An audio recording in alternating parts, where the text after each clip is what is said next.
Welcome back to another episode of Beardos Media. In fact, it's a brand new season. We are in season 3. Officially, we are now more than a year old. We are 1 year old Beardos. It's got to be a record, right? Yeah, for us it is, yes. So that's consistency there. So thanks for joining in. Today's topic is going to be somewhat divisive, as we've discovered in some of our discussions, myself and Ali.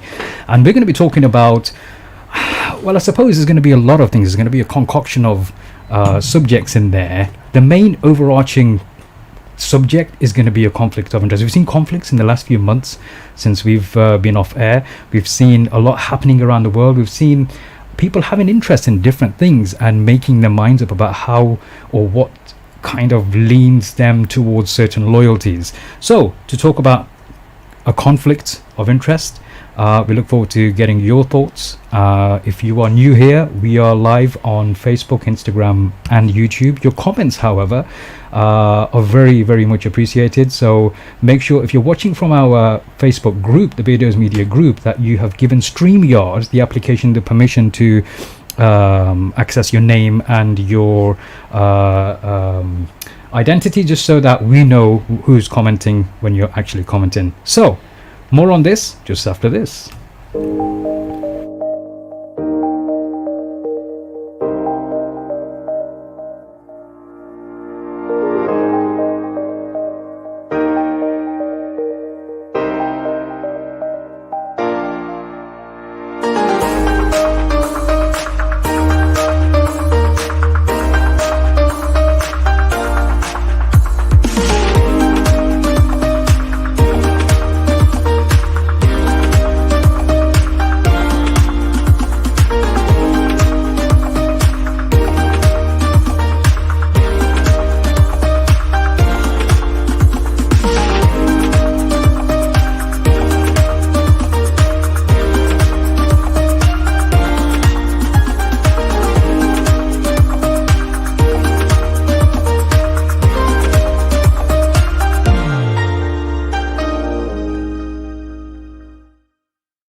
So welcome back, and we are officially at the start of the 3rd episode of Beardos Media. Now, a conflict of interest. Ali, now, interestingly, you kind of opted to choose this particular topic. What was the rationale behind doing so? There was a few reasons, but I think just probably the main reason on the tip of everyone's tongue and on their mind at the moment is going to be to do with the Palestine-Israel situation. Okay. And I got a little bit annoyed at the way that the media kept describing it as a conflict. Mm-hmm. And I thought, okay, this is a conflict in my mind is between two, similarly abled people or parties. And that is anything but a conflict. It's really not, is it? But yeah, that's kind of where it stemmed from. Okay, but there was a lot behind this conversation, wasn't it? This particular topic, it wasn't from the last discussion we had. Yeah. Those people who watch us or listen to us later on a podcast, whether it's Apple or Google or Spotify or whatever, they realize that the conversations we have generally tend to be off the cuff. Yes. And similarly, when we're discussing these topics, they happen to be, completely improvised and no note taking or anything, fluent conversations. So with the conversations that we've had, you mentioned that it wasn't just that, but the topic itself was relevant because there was all sorts of things happening surrounding the Palestine-Israel issue, which also contributed towards people finding themselves in a bit of a conflict. Yes. Away from that particular issue and somewhat related to that issue. Well, the thing is, it's only when something like that happens you realize how many times in your day or your daily life you are conflicted, right? Be it the boycotts, be it working for a certain employer who's maybe less than ethical, be it sort of condoning certain actions, certain companies, certain sports teams, whatever else. But the truth is, we're surrounded by conflicts of interest everywhere. And there's only so long you can kind of sit on the fence. Okay, for those people, because you know what, I put this question in my private group on Facebook And the question was somewhat related to this in terms of how many times have you come into a conflict of interest, and can you give me examples? It was interesting how people perceive the concept of a conflict of interest in different ways. Some people had emphasis on the word conflict itself. Some people had emphasis on the word, the concept in general, having a conflict in different interests. And it's amazing how people mostly relate this to their own personal experiences. For the benefit of the viewers who are watching us or listening to us, in your mind, how do you define conflict of interest? How do I define it? In the most simplest of terms, I think it's when you're in any position where there's potential of a possible bias. Just keeping it really simple. If you, for example, if I was to be, the judge or in the jury of, a trial, and the defendant is related to me, it's not going to work, is it? Yeah. So it's where you have an interest in two or more different things. Yeah. So look, if I'm a judge, and you're expected to be impartial, or even when you can't be impartial, you're expected to be, what would be the right word? You're looking after the best interest of who you have that interest with, or what you have. Could be a what? Yeah. It could be any situation. You could be a self-employed guy or a girl or anything. Any of the other 99, yeah. And then you could be working for an employer, and have a conflict of interest because of what you're doing in terms of your business. There could be conflict of interest there. Yeah, I mean, we spoke on a previous episode about enlisting for the army. Yeah. Now that's an interesting one. That's a very, because we had that discussion with Cole Mahay in a previous conversation, and we asked him the question, didn't we? Did you ever find people who had a certain identity, but they felt there was a conflict within their values or their whatever there might be, the background, and where they're having to go and perform their duties? Which was a very interesting insight into how people felt. It is, and it's in situations like that where no doubt you're conflicted, but it's not one of those where you can sit on the fence. You just can't, can you? If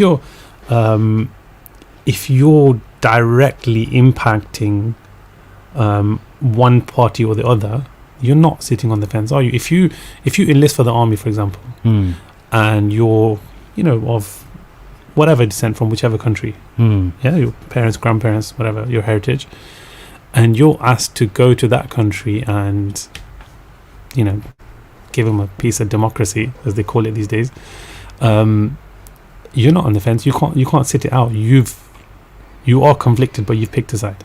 You're very much in the thick of it.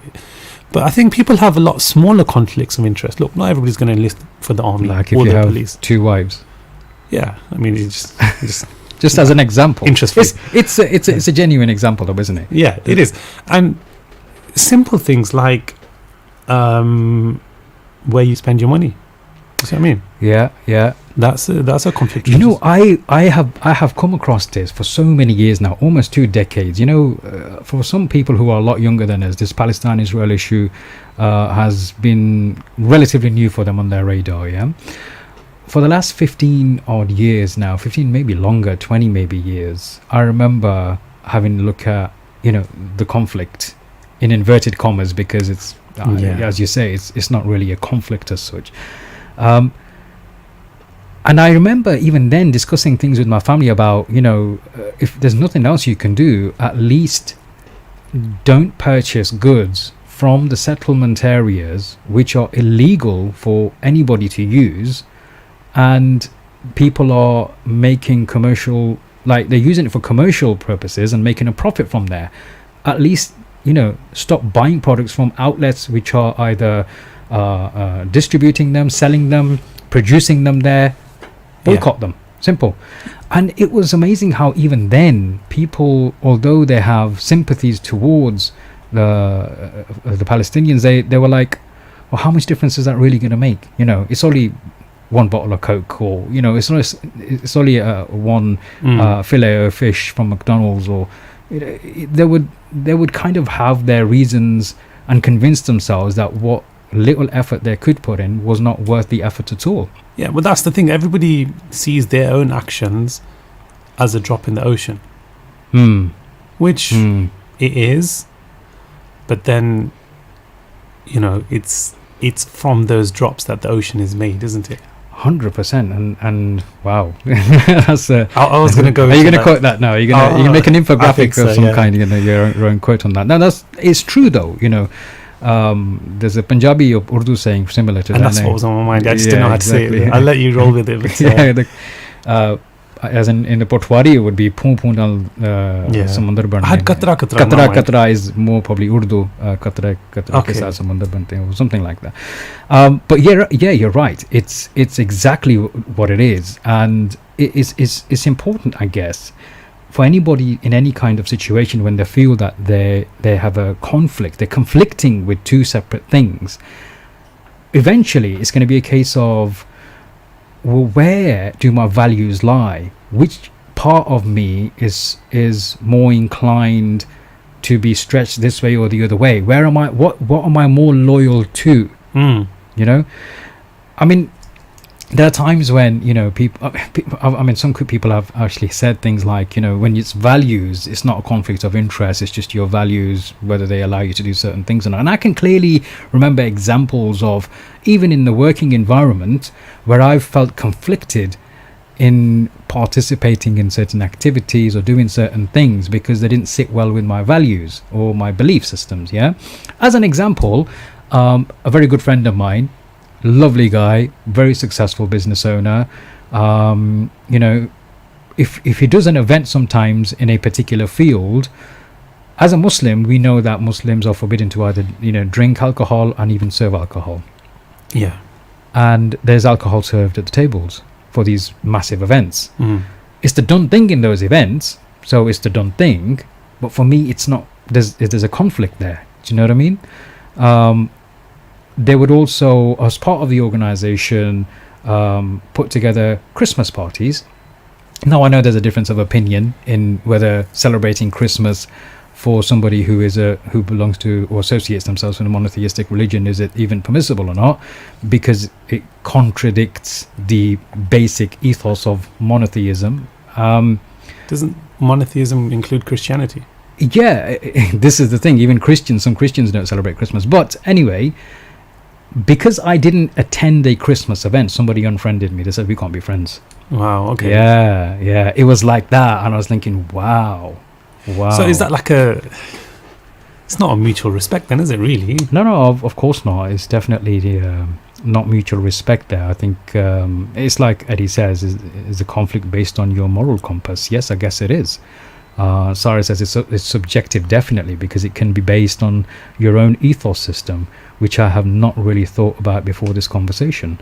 And another user, by the way, if it's coming up as Facebook user, if you can just give StreamYard the permissions whilst you're commenting. It says, number one, not many have the integrity to remain unbiased when it impacts the pockets. 2, yes, I would be a Sarah. That's my takeout order and taxi call name. Okay. And 3, yes, you generally can pay an influencer to do anything. That's in response to the points that we've put up. Yeah, okay. And another person saying I'd unfriend over Masjid Al-Aqsa and Palestine issues. Oh, Shireen. Okay, thanks for connecting. Hey Layla, how you doing? Thanks for joining us. Layla says, I think it also comes down to how much the road to righteousness means to a person.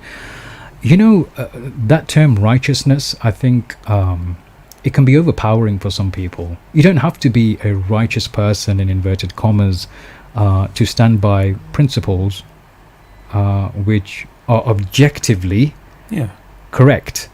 If what your actions are, if your actions are resulting in any kind of harm in any way, then surely it's not just a case of being righteous. It's the right thing. I've never liked that word righteous or righteousness. Yeah, well, it's probably more in the context that it's used and how it's sort of been portrayed recently. yeah, yeah. It's been taken away from, perhaps what it was intended to be. Yeah, I mean, I get what Layla's saying, and I think she's right in what she's saying. It's although different people might use different words to describe this, ultimately, when you have a conflict of interest, there is this dilemma which tests your own values.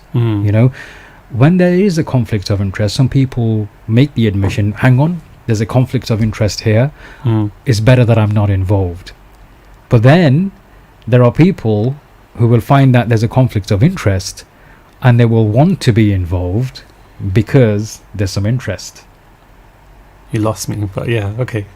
Okay, let me repeat that.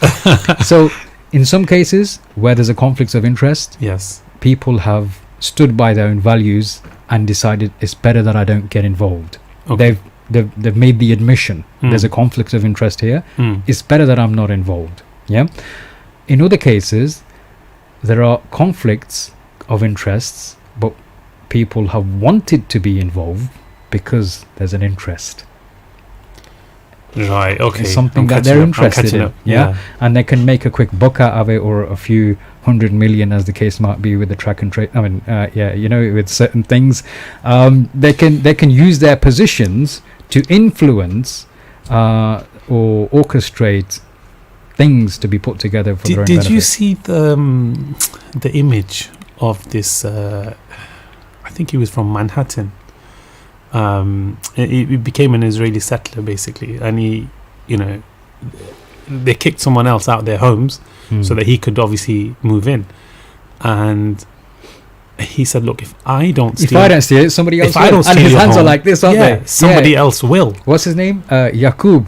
Yeah, the sister's viral. Like, Yaqub, this is my home. You are stealing my home. He goes, well, if I don't steal it, somebody else will. Yeah. Wow. And it's the same when it comes to financial gains and financial interests. Things like supplying, barbarians or whoever with weapons. Someone who's clearly committing crimes, but you're sort of legally supplying them, with arms, and you're thinking, look, if I don't sell them guns, someone else will. Yeah, just before we move on, I think we just need to address this particular comment. Wise Nazir says, actually, you can read the comment yourself later. I'm not going to put it up. Shaquille says, I've just declined a very lucrative sales training contract with a wholesale alcohol distribution company to train their sales teams. Yeah, I mean, I've also declined work because of the industries like gambling organization or a alcohol kind of organization based on my own values, and it's not something I would particularly work with.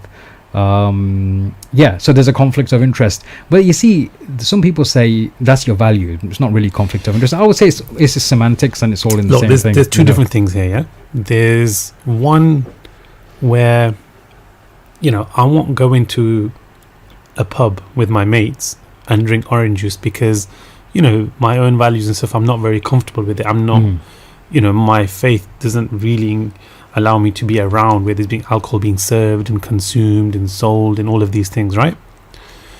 But even if we put that to aside for a minute, and let's bring it more towards, I think someone mentioned moral compass earlier. Yeah. So would I sell a weapon to somebody I know who's going to misuse it and harm other people on the basis or on the pretense that he promises not to harm me? Well, this is it. Yeah. Okay. So it's a business transaction. Of course it is. Yeah. I know you're irresponsible or you're dangerous. Yeah. But I'm going to give you this gun if you promise not to shoot me. Talking about business transaction and guns and stuff, right? I was reading didn't go out my way to read The Independent. I was doing a little bit of background look on figures and how much, because a lot of people say, what's the UK got to do with what's going on over there? Why don't you just contact your MPs for local stuff? Why are we meddling in foreign stuff? First of all, they don't know the background on how the Balfour Declaration gave way to the whole creation of the Israeli state. Secondly, Britain is still continuing to arm Yes. the Israeli state and the IDF. And according to Independent, it says official figures show that since the Conservative government was elected in May 2015, the UK has licensed over £400 million worth of arms to Israeli forces, including aircrafts, bombs, armoured vehicles and ammunition. It's unimaginable. And the fact is, it's happening. Yeah. And we're not batting an eyelid. And I see it in the news often enough, and I see it reported of how many UN laws that Israel has broken. You know, how many crimes they've committed, whether their president prime minister is going to be trialed or not trialed. All of this, there's like millions and billions of dollars of trade going on. Well, this is a conflict of interest for the UK government to even do anything, or so much as to give them a slap on the wrist, isn't it? Why would they? They're one of the biggest customers. There's a conflict of interest.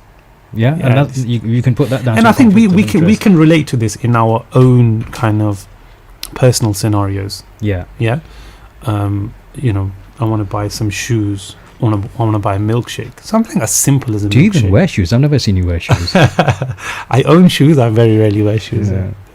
But you know, if I can be of that whole opinion of what difference does it make? It's a drop in the ocean. You know, if I don't buy them, somebody else will. And I believe that, you know, you just got to magnify that, and it's a ripple effect. And if everybody does the same thing and has that same mindset, then, you know, divided we fall, isn't it? We're weak.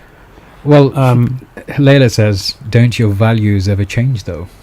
I think when you look at the world, as we grow maturer, I think we come to realize where our values, or what our values are, or maybe the values evolve rather than change altogether. In some cases they may, after you've maybe had some kind of a revelation, or you know, some kind of an experience which has resulted in you in rethinking things and remodeling your life.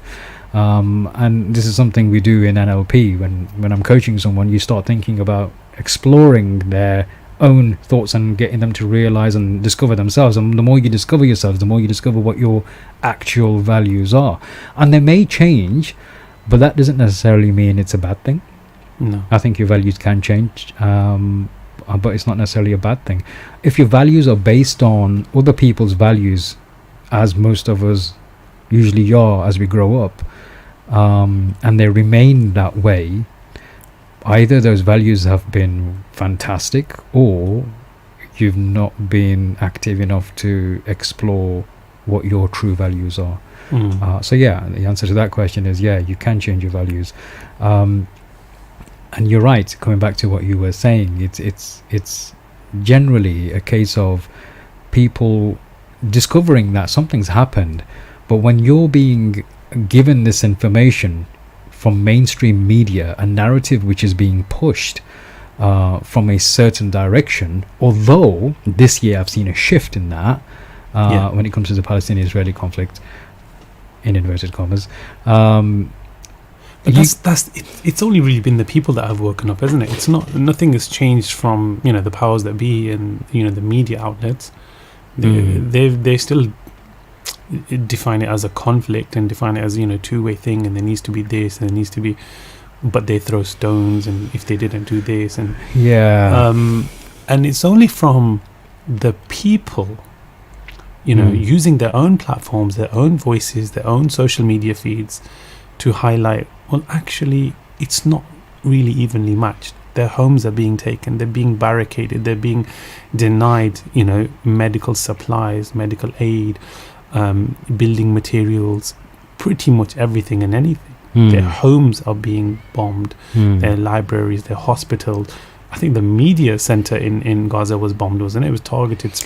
You had the AP agency there, wasn't it? So it's not really a two-way thing. If a Palestinian is saying to you, just please don't take my home, I don't want anything from you, just leave me alone. And, you know, the Israeli or the Zionist or the settler is saying, you know what, I've got to take it, I'm going to take it, this belongs to me, or whatever, I have rights over this, I was promised this 2,000 years ago, Was it 2,000 or 6,000? I don't know. Something like that. However, whatever it was. Yeah. It's very strange to refer to that as a conflict. But the thing is, the narrative that's being pushed every time is that, Israel has a right to defend itself. Yeah. And it's as though the whole thing started from them having to defend themselves and then retaliate. In actual fact, they don't go just like a little bit further back to look at why Israel had felt the need to defend itself from what. Why did this situation escalate in the first place? Yeah. Do you know what I mean? And every single journalist could do that. You know what I mean? They say, well why did that happen? That's like me breaking into your house and throwing you out. Yeah. And then when you're trying to get back in, or even if you say something, I'm like, I have the right to shoot you now because you're harassing me, or you're, it's very strange. But look, let's take a smaller example. In terms of employment. Yeah. Now, forget about doing the job and fulfilling all that. Even prior to the job, how many conflicts do we have? Give me an example. The beard. The number of people who have actually this actually happens. People have actually expressed, they've shared experiences of how they felt that they were treated differently because of their appearance, and particularly when someone's got a beard or wearing a hijab. Yeah, those kind of things. Yeah. I mean, I've never worn a hijab, so I can't really speak from experience. But not even on some days. No. Occasionally on I think you have. No, it was a long time ago. I think you have. But there is certain things which we know and we've heard accounts of, and of why somebody would perhaps not be seen as suitable in inverted. It just doesn't make sense. So, but how is that a conflict of interest? So now you're conflicted. You've got a beard, whether it's for your own values, your tradition, your religion, your faith, or a turban in some cases. And this has also happened. I think when we were growing up, it was probably in around our sort of college years where I came to realize that look, certain Sikh brothers are taking their turbans off and having haircuts and stuff. I'd never seen or heard of that before, because the Sikh are a very, very proud people, and they probably adhere to their faith and their values better than anyone. I feel like even large segments of the Muslim community lost their way or watered down and diluted before they did.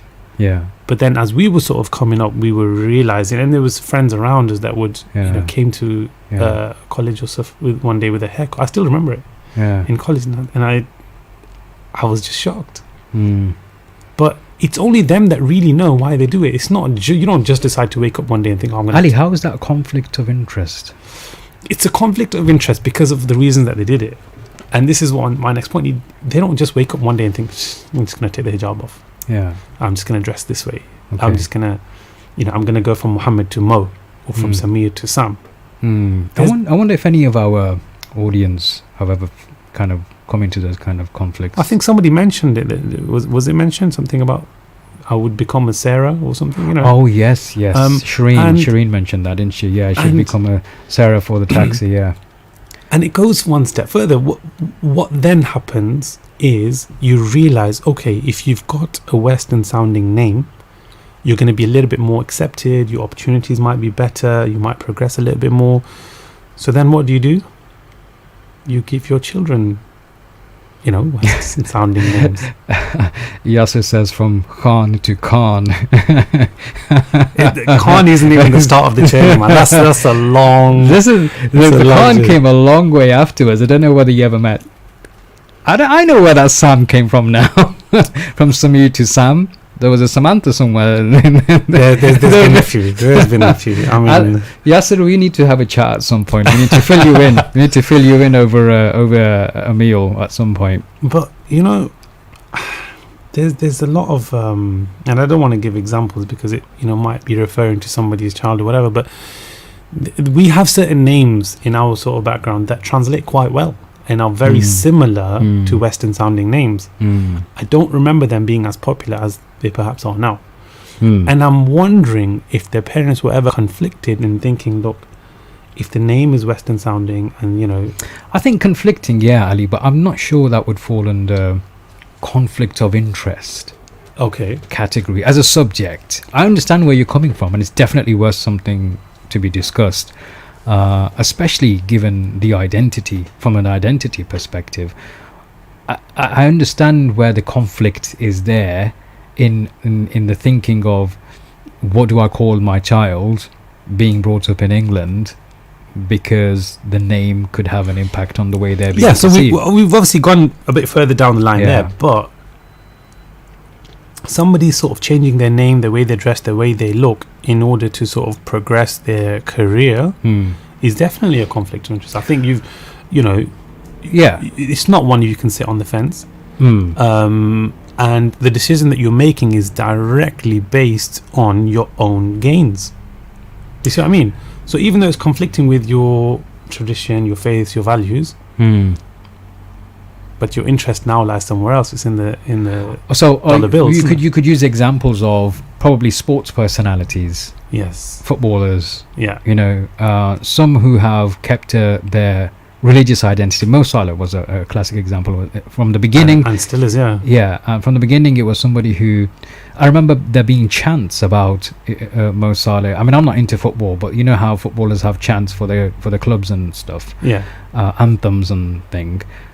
And there was one about Mo Salah. If you go to the mosque and you be a Muslim, and I'll do the same, or something like that. I obviously don't remember the words, but I'm sure we've got a few Liverpool fans. I'm sure we have. And they were supporting him. Now, people like Khabib Nurmagomedov in UFC, you can disagree whether there's UFC is even permissible from an Islamic context, striking on the face, because that's forbidden.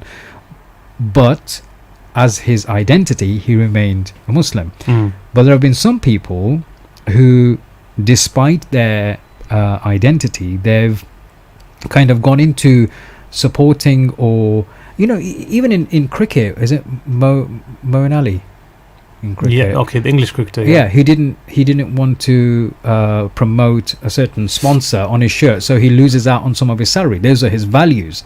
There's a clear conflict of interest there from his values and what his club and his country is even promoting and wanting him to promote. But they respected that. It's a clear contradiction from his values, and they respected that. But some people didn't.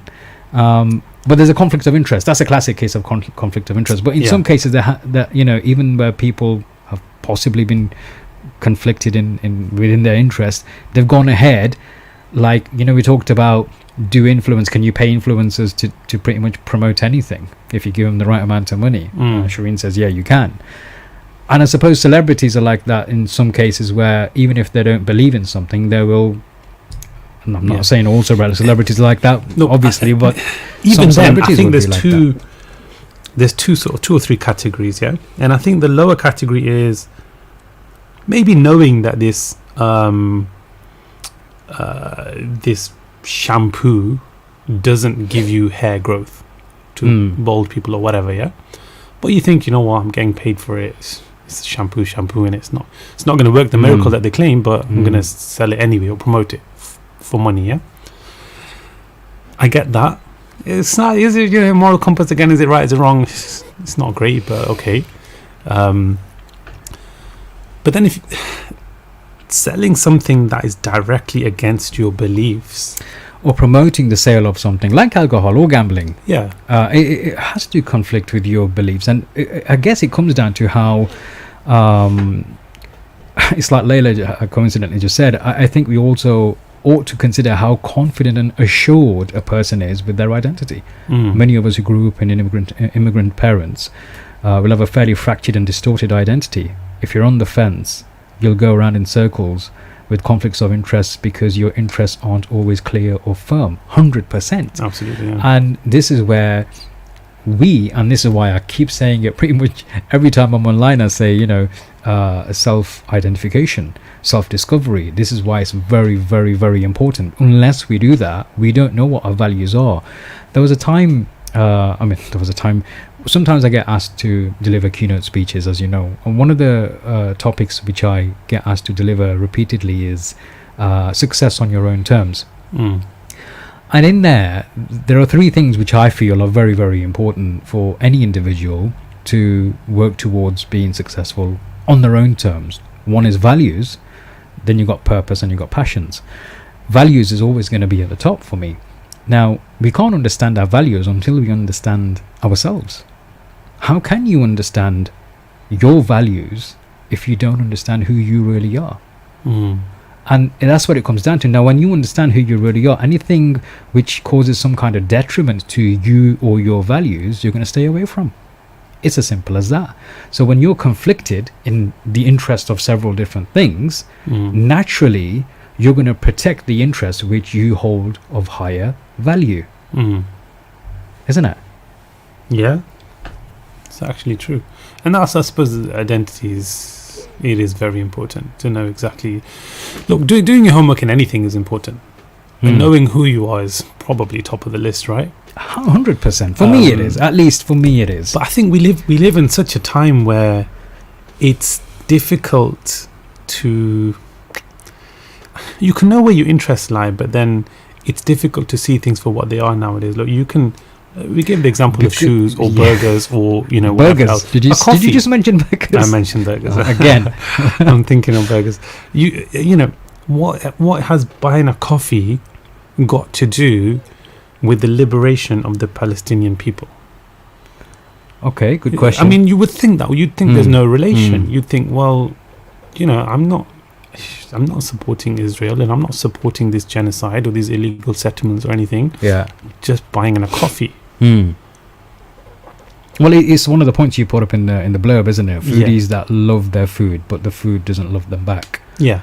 So you're right. Beyond the identity, you've got to know of the identity of pretty much everything and anyone. Whatever you do and whoever you sort of. Wherever you spend your money, however way you interact with the world outside, you need to understand to a degree who or what you're interacting with, and to what extent. Yeah, that's true, isn't it? Yeah, it's like including burgers. Of course, of course. And this is why that burger won't love you back, Ali, even if you love it so much. I do love it so much. It's not going to love you, man. So much. I'm telling you, it's not going to love you. You got to stop this burger. No, I don't know. It's we have a love-hate thing going on. It's toxic to say the least. But look, we do have to look around. We have to find out where our sort of interests lie and what's in our best interest. Coffee is coffee, right? So if someone's selling you coffee where that money is going to go to things that are against your values and everything that you believe in, and it's almost hurting you and harming you, isn't it? Mate, from a Muslim identity, Prophet Sallallahu Alaihi Wasallam said, you as an ummah are like one body. One part of your body hurts, the whole body hurts, And this is why, for me, the way I explain it to my family members, because there's some of my family members that say, oh, well, we didn't get Coca-Cola from the real supermarket, we got it from another supermarket which sells it on discount or whatever, because we're not giving the full amount of money to them. We bought it from a Pakistani gentleman or an Asian supermarket. It was actually, it came free with the takeout over there. That's the best one. That's the best one. It's like justified. I didn't even pay for it. It came free. Yeah. Do you know what I mean? But you could ask them to substitute it with a different drink, so they're not having to restock. That's of the same thing, isn't it? Right? It's amazing how people come up with so many different excuses. We justify it, don't we? To justify it, for me, it's pretty simple, Ali. Look, if I'm buying from a certain outlet and I know that outlet is continually providing financial support to the IDF, who are breaking international law, who are involved in apartheid activities, let's just call a spade a spade, and they're committing so much crime, and they're killing people, they are taking people, kicking them out of their homes, they're detaining young minors, children.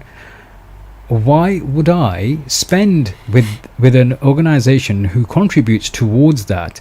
Who knows, one of those rubber bullets might have been contributed by me because of my spending there. Well, it has, hasn't it? Whether it's Yeah. directly or indirectly. It has, yeah. It has. So why would I? It's that simple, isn't it? Really, someone when you asked, want to- when you someone want asked it the to other be. day about, I think Chelsea won something, or they were playing football and they were doing well, and there were certain people celebrating, oh yeah, Chelsea's my team, and someone said, that this Roman Abramovich, whatever his name is, he sends billions and millions of pounds towards building new Israeli settlements or taking over more Palestinian land. And they said, yeah, I'm just watching football. Do you know what I mean? Yeah. I'm just buying Chelsea shirts, and I'm just So then the question arises: is your love for football greater than your love for justice? I would say, yeah. I would say It's as simple as that. You were It conflicted. doesn't matter how you kind of look at it. It's Yeah. as simple as that. Yeah, I guess so. I mean, if you go out and you buy a Costa Yeah, for morning, and then Yeah. lunchtime you have a McDonald's and the Starbucks. and a Starbucks. Yeah. It's a good lunch, isn't it? Yeah. And then you wash it down with a Coca-Cola, and then you buy a Chelsea season ticket. Mm. But then later on evening you go home and you hashtag Free Palestine. Yeah, this is exactly it, isn't it? You That's know what what I it comes mean? down to. And isn't it? this is a reality for a lot of people. and change your A lot of profile people. picture. I as asked well, on Facebook, I think it was today or the other day, about how people feel about Muslims who sell alcohol in their restaurants. Like, where do you stand with that? Yeah, do you shop? Do you dine at places where Muslims are selling alcohol? Yeah, And we're told to not, stop it with your hand if you can, or with your tongue or whatever, or at least hate that action in your heart, right? yeah.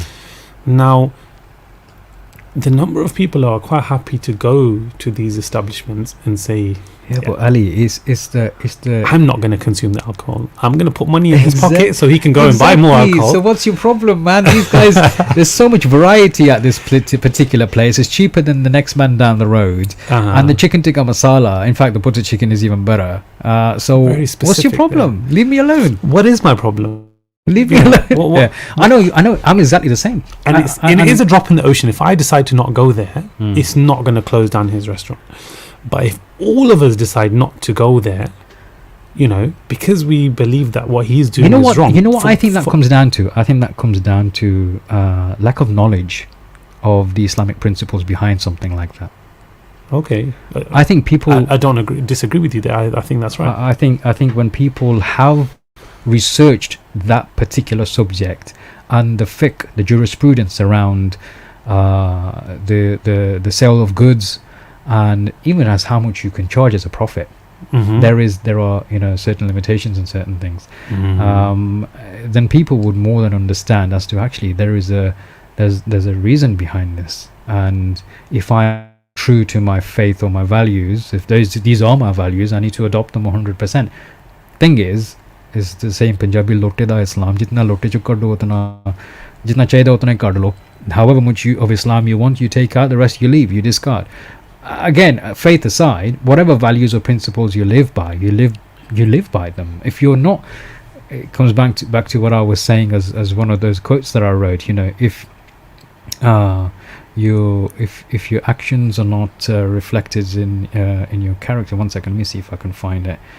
So okay, does there come a point where you're no longer even conflicted then? If you have if you don't have a set of values Mhm. that you are or you faithful to, consistently compromise them without a well, second thought. it's like Ali radiallahu anh says, the sign of a foolish man is one who changes opinion frequently. Mm. But if you have no direction, then there could be a chance that you don't have any set of values that you live by. That's deep. Unfortunate, but that is. You see, this comes down to a very deep discussion on objective morality. Mhm. Is there any such thing as objective morality? Can you objectively be moral?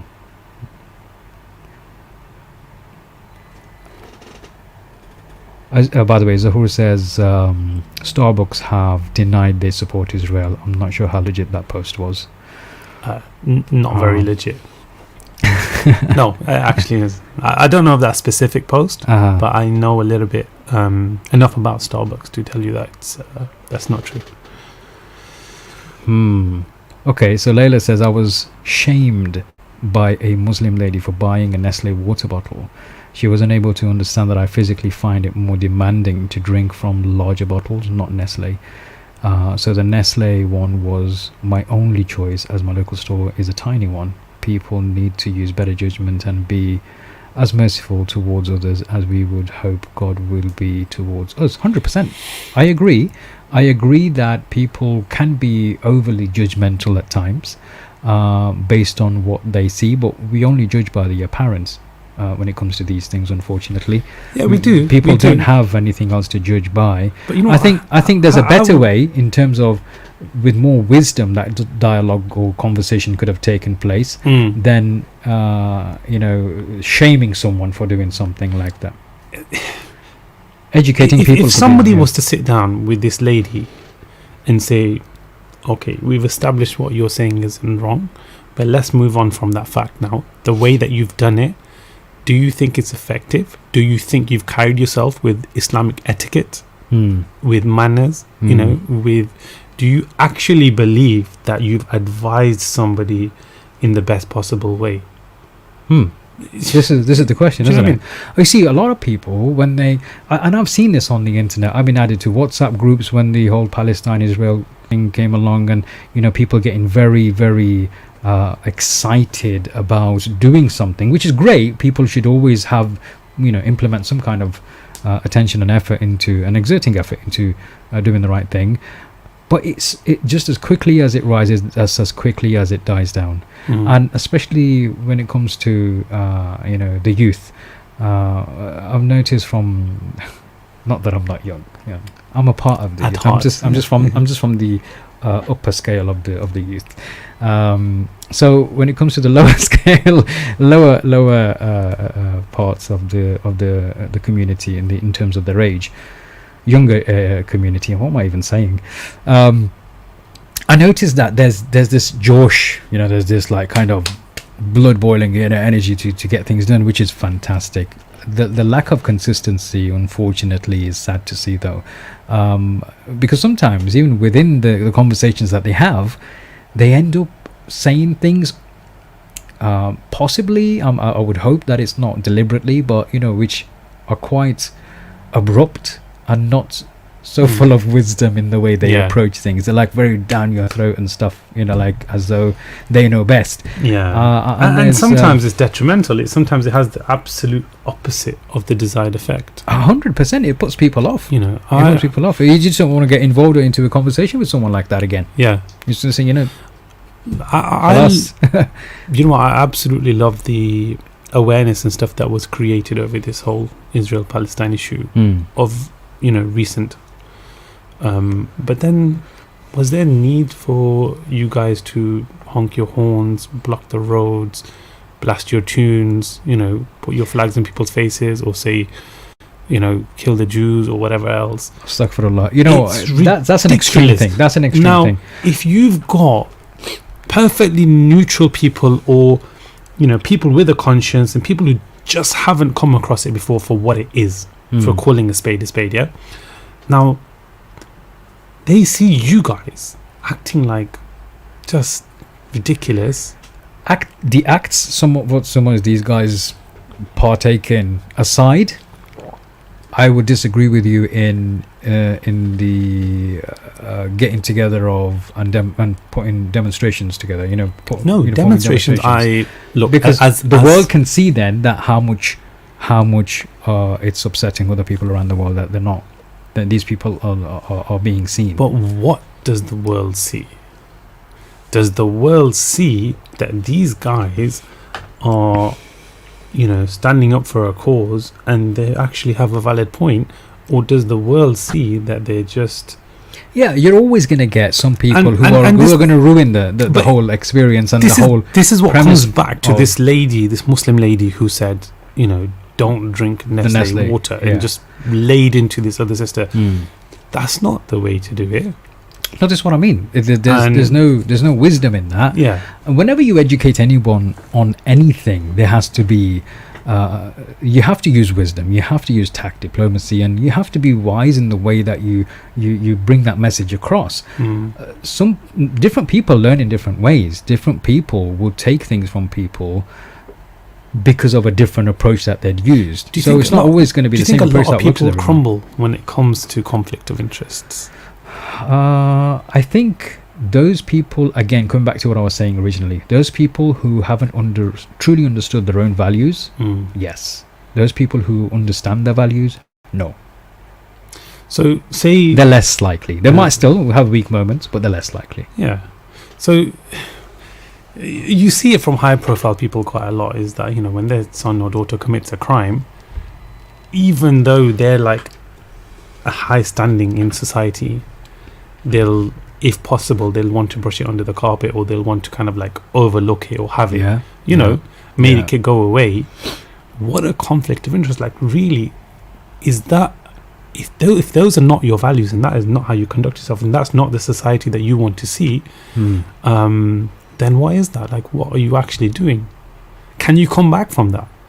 Boris Johnson, you know, and I don't know why his name comes to mind. It's normally not like that. But best mate. Yeah. Role model. Boris, he's said a lot of things and he's done a lot of things in his time. But now he's supposed to be the one that kind of fixes the country, runs the country, sets the standard, and, you know, everything else. I think someone even asked him, you know, those things that you said about Muslims and black people and everything else, like, do you still believe that? Do you know what I mean? What was the response? I don't think he gave a response. I don't know if it was a question directly put to him, which is probably not the easiest thing to do. Probably not. Boris is Boris. You could ask him, you know, something else, and his rambling could take you anywhere. Yeah. But it is very difficult. I don't like to see people able to get away with that so easily. But they do get away with it. I mean, we talk about conflicts of interest. So many people in my group last night mentioned Matt Hancock and you know, the track and trace funds, and, you know, how in politics people get away with literally murder. Forget just, you know, siphoning money for their own interests. But that's politics. You know, this is why when people are always like, you know, we have to support this particular group or that particular party, for me, you know, I think it's just an illusion of choice. Considering the ones that actually come up.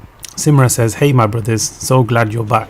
There was a few extra Y's on "hey," but I don't know if I can, like, I don't know if I can pull that off. Rafiq says, "Sometimes we end up looking the other way because it's easier than sticking up to our principles and beliefs. But then I remember the story of the Abid who worshipped Allah day and night, but lived in the midst of sinners. When Allah sent the angels to destroy the city for their sinning, told the angels to start with the Abid." What, am I reading that wrong? Servant. Oh, okay, with the servant. Okay. Yeah. First, because his face didn't go red from seeing what was going on around him. I paraphrased. Yeah, so he wasn't ashamed of what was going on around him. So he just, although he might not have partook in the activities, he accepted it as the norm. And that we see that quite a lot nowadays, don't we? Because it's the way it's been sold to the community and the society. That's why. What is the norm? The norm is what we're told the norm is. We've got to break free from the shackles of what mainstream commercial entities want us to believe what the norm is, and think for ourselves. It's the lack of critical thinking and the lack of independent thought which often drives people towards becoming sheep. And there's then no unique identity. What is your identity? What are your values? You know, when we talk about what your values are, you can't, if you don't even know what your identity is, think about it. I think Layla mentioned about a lot of us coming from migrant backgrounds, and our identity is distorted and fractured. Of course it is. And think about it. We discussed this on a previous podcast, haven't we, right? We're here in the UK because of the way we look. We're not classic British. Yeah? Speak for yourself, bro. You look like an Englishman. Of course you do. I'm Scottish. Blue eyes and blonde hair. Let me get the kill towel. I'm being stereotypical here. Of course I am. I'm just demonstrating a point here. In this country, some people will not accept us for being English, in inverted commas. You go over to your homeland, your motherland, right? What did they say? Valaiti aa gaya. Yeah? Yeah. He's the Englishman. Yeah. So for them, you're the Englishman. Well, that is when they're being kind, man. You've never been referred to as no, when you're the farmi bakri cooker and you're chuza, yeah. they're gonna slaughter you, not literally, but for your money. So for people back home, you're the Valaiti and you're the foreigner. For people here, you're the foreigner. You don't. Some people here, you're the foreigner. You're not English because you may have been here for the last couple of generations, but you're brown. Yeah. And the question is, if you're neither here nor there, where the hell are you? I get asked that all the time. Yeah. Well, no, you get asked for a different reason altogether. You know, where the hell are you? No, Yeah. it's so true. Rafiq says we've desensitized to the shameless act and behavior. It's normal to see someone walk down the street naked or on social. But Is it? where do you live? where are you hanging about, Rafiq? You need to tell us. Asking for a friend, yeah? No, we need to stop them. We need to prevent that from happening. That's why we need to go down. But if someone dressed in a modest way, then it's like they've committed murder. You know, France is a classic example, isn't it? France is a classic example. You take your clothes off, you're fine on the beach. You put a burkini on or a burqa or any clothing, even a niqab, you know, you get fined. You know, the funny thing was, you know, because of the coronavirus, everybody had to wear masks. Yeah, the two laws were simultaneous. You had to wear a mask, but you couldn't wear a face covering. Yeah, exactly. So it shows the hypocrisy, doesn't it? You could be fined for wearing a face covering, but then fined for taking it off if you didn't replace it straight away with a mask. 100%. That's the hypocrisy, and that just goes to show how much of the right-wing racist ideologies have crept into politics, and the problem is, I think if the average person doesn't speak up against it, it's only going to get worse. Then they can't say afterwards, "Oh, that's really bad." Well, it was when it wasn't so bad. And is creeping towards this. What did you do about it? You saw it coming. You watched it coming. Yeah. Not even saw it coming. You watched it coming. Yeah. What did you do about it? It's a load of codswallop, isn't it? Have you ever thought of any kind of almost like a tip or an advice for somebody when they reach a particular conflict of interest? Like in their mind, they're swayed as to, look, do I go for the monetary? Do I compromise for money, career, whatever? It's like I was speaking to somebody the other day. Gambling is against his faith. Yeah, but he buys a lottery ticket. He's not proud of it. He admits it, but he goes, "Look, Ali," he goes, "if I win, I promise I'm giving this much to charity. You know, I'm gonna do this. I'm gonna do good. I'm gonna do whatever." Yeah. And I just find it strange how. That's a good question, and it's actually a similar question to somebody who's just asked a question now. So the question is, if you're forced into a compromising position, is it your nafs or your logic stroke reasoning skills that drive your decisions? Is this Rafiq and the naked people compromising positions, or is this is somebody else? Oh, okay, that's Rafiq. I would question if it really is a case of being forced into being in a compromising position in the first place. We always have a choice, in my opinion. Some choices we don't particularly like, and some we don't really know how to tackle, but there are still choices. If we've put ourselves into a position where working for an arms company when you're unable to find employment elsewhere, but you're not, you know, you'll start to tell yourself, I'm not making the arms, I'm not sending them, I'm just the security guy at the door. Is that forced? Would you class that as forced? You've kind of, that's a choice. Okay, but you're still unable. A choice. Okay, it might not be a very. You might not have had many choices, but it's still a choice. Okay. There's always a choice. All right, let's go back to the other example of the Nestle water bottle. Yeah. Let's disregard the way that the Muslim sister corrected her, right? Yeah. But buying that bottle of Nestle water, because, you know, buying the other larger bottle is a bit more difficult or whatever, is that forced or is that also a choice? It's still a choice. Okay. Might not be a good choice, but it's still a choice. Doesn't matter how you wrap it, it's still a choice. I think I agree with you. There could be difficult. I agree with There you. are times in life Because- there are difficult choices, but And there's still choices. There's still choices, because I've seen people that say, look, you know, people who go to, they've been in a certain part of the country, wherever, where there's no immediate halal food available, Yeah. and they've gone and eaten at McDonald's or somewhere that's a bit more circumspect. Yeah. And I think, okay, so the nearest legit place was maybe 20 minutes away, half an hour away, 2 hours away. Mm. It's not forced. It's not like you had no, you know, you would have died or anything if you didn't eat for a couple of hours. So I mean, I would struggle to believe there's any place where within 2 hours, 2 hours is a little treacherous, within half an hour you couldn't buy anything to satisfy your appetite to a degree where you could kind of, move. because you've heard it, you know, if there's no other food available or accessible, then you're allowed to eat. Haram, yeah. If it's a matter of life and death. Yeah, I think that's the caveat. Anyway, I've realised we're 3 minutes over our hour, and we can continue like always, babbling on. But we need to go. We need to bring it babbling on. Well, this has been an interesting conversation. Actually, I didn't realise it was going to go into these different angles. It's made me think a lot.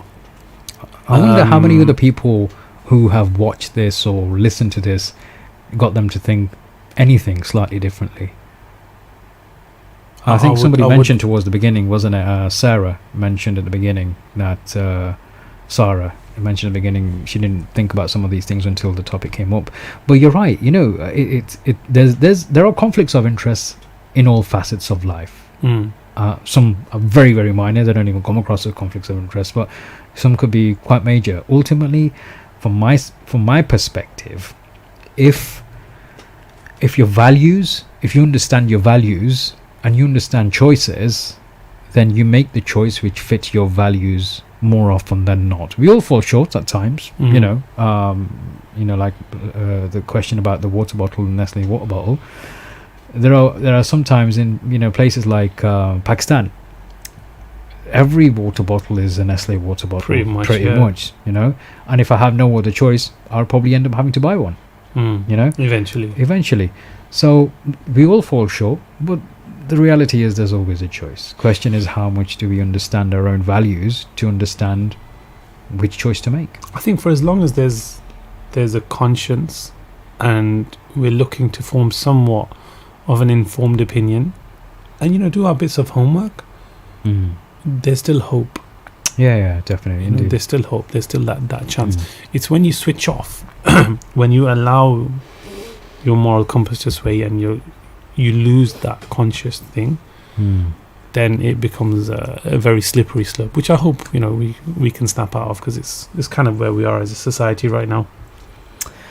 Yeah, indeed. Ladies and gents, thank you very, very much for a very interesting chat. And thank you for your contributions. Always appreciate your contributions. It's been another interesting evening even. We're back, season 3. This is episode 1. Stay tuned, and we will see you every Tuesday. Same time, same place. Put it in your diaries. And on that note, over and out.